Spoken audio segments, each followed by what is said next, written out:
All right, so this is me and Schaefer for the last code review for this course. Um, so this is going to be the dining philosopher's problem, program description. This is my solution to the dining philosopher's problem using threads, and then I used mutexes to prevent the race conditions and the deadlock, and then I also used the idea of resource hierarchy, so to put everything in a hierarchy so we can really change what thread gets what resource. Um, just note, compile this with G++, name the file. You just have to make sure you add the version, so C++11. This is because of the thread class that I use. So this is you have to make sure it's C++11, and then I just say output file to DP. Short. So my include, so I have IO stream for standard output, chrono, which is the time library, mutex is the mutex library, thread. So this is a thread library for C++11. And then this is my random library. So I can generate random numbers. This will be used for just creating random timings for the philosophers doing things. I use namespace std throughout this, and this is the status array. I'm basing it on a percent, so 100% means they're fully fed and full and ready to think and be hungry. Otherwise it'll decrement, and then eventually we'll have a check for if it's ever less than zero or less, and then that philosopher is then considered dead. Five, so philosopher 1, 2, 3, 4, and 5, just corresponding. So we can look into my functions now. So the first function is a random number generator function between min and max, so a random integer generator. So I use MT19937. It's a random number generator that takes a seed, and I give it the current time, so we get different random numbers every time this program's run. And then we return uniform in distribution, which gives you a random integer between min and max, given this random number generator that we just created. Oh yeah, and we say this is static so that it's only created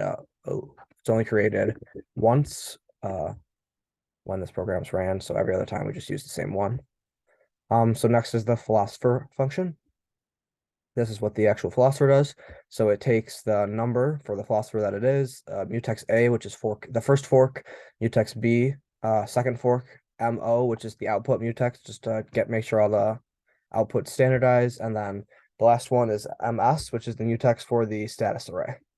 So we create an infinite loop. We then put the thread to sleep for 200 milliseconds, just an initial sleep when we restart everything. Then we create this duration, which is a random integer between 800 and 1200. This is going to represent seconds for how long they just think for. So then we lock the output mutex using this lock guard mutex, and then we see out to standard output. The philosopher number thinks and for how long they think for, and then we actually put the thread to sleep for that long.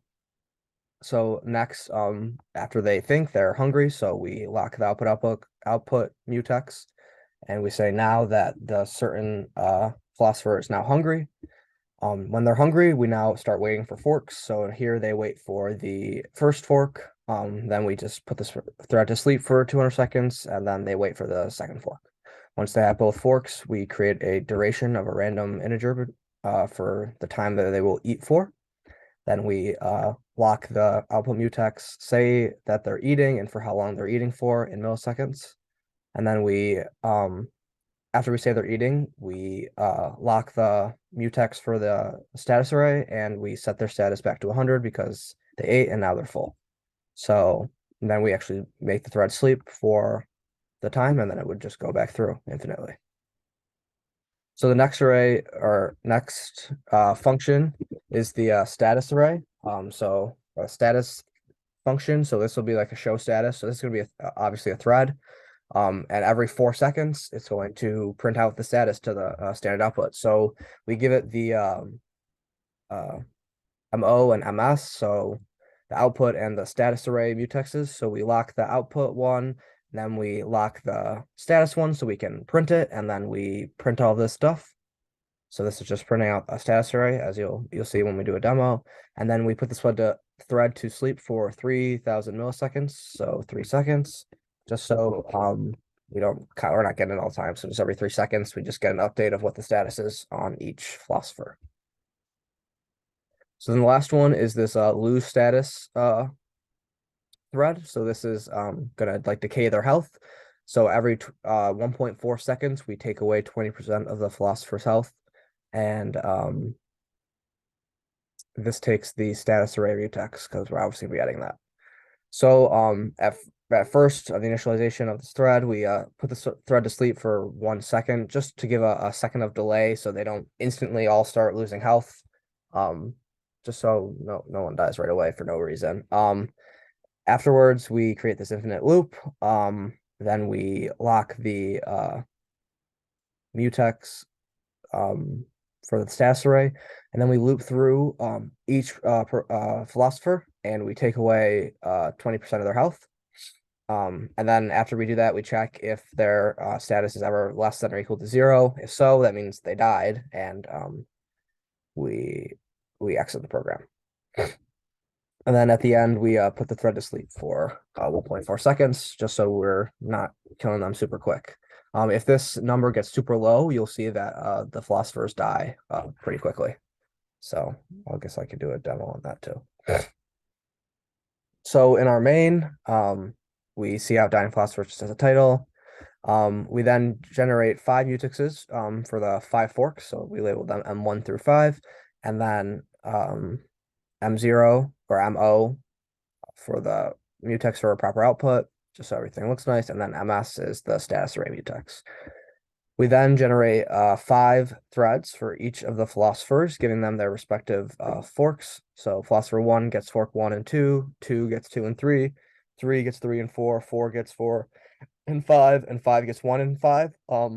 The threads always get put in order from least to greatest. Not threads, the forks get put or at least to greatest. So we have like 1, 2, 2, 3, 3, 4, 4, 5, and 1, 5.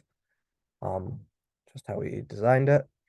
And then we have a thread for the status that takes, of course, the mutex for output and the mutex for the status array for the philosophers. And we have the decay one, which just takes the status array.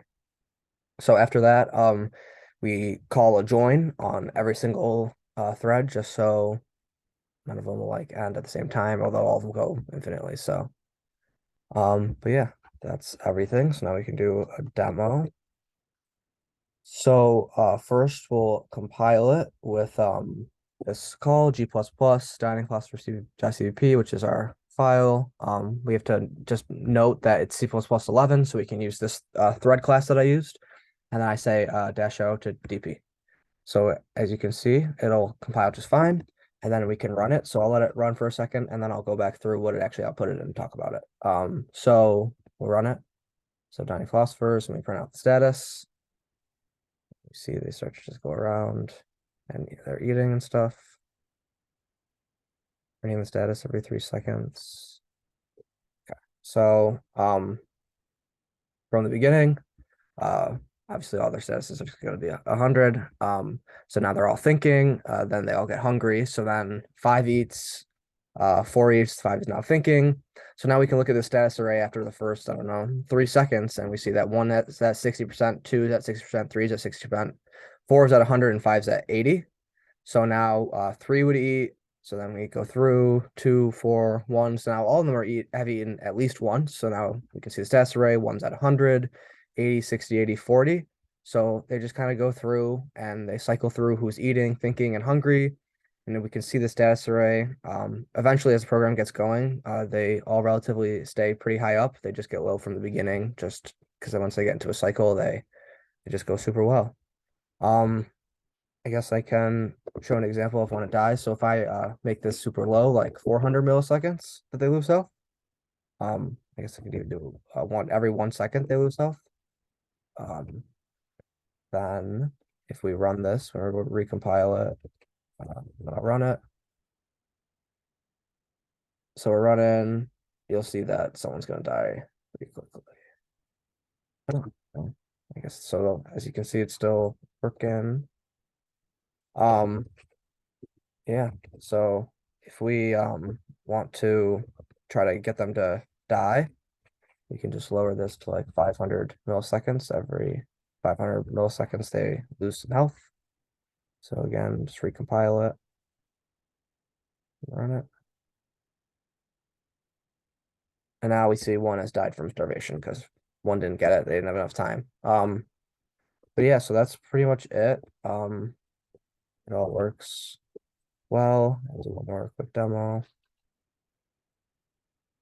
Um, so we can just, of course, compile and then just run it. And it just goes. And we just let the philosophers eat, think, they're hungry, and they just stay in this cycle forever. And I guess if eventually somehow it does get to zero, which it won't now, it would die. But as I just showed in the previous example, if we put the decay at a fast enough rate, they do end up dying, and it quits the program and says that they died. So that's all I have. Thank you.